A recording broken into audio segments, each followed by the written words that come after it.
Hello, in this video I'm going to show you how to change the date and time on your AYANEO Pocket S2 Pro.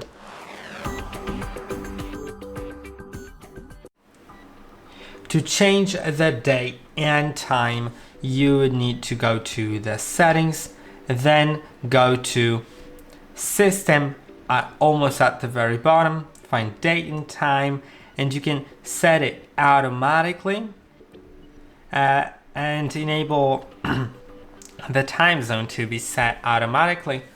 But if you want, you can disable automatic time zone and set the time zone yourself.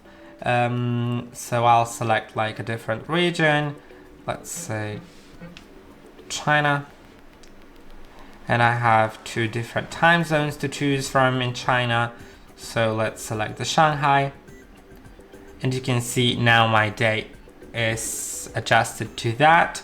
But if you want it, you could also just disable set time automatically and set the date and time yourself. But remember that will actually make may make your Google services, your browsers and stuff like that not work properly. So I'd rather have that and that set automatically.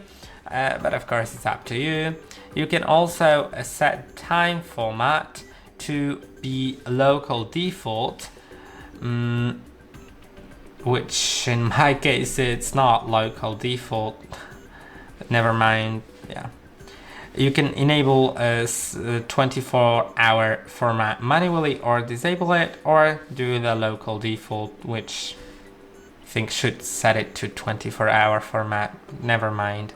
I hope that this video was helpful. Don't forget to like and subscribe, and I'll see you in the next one.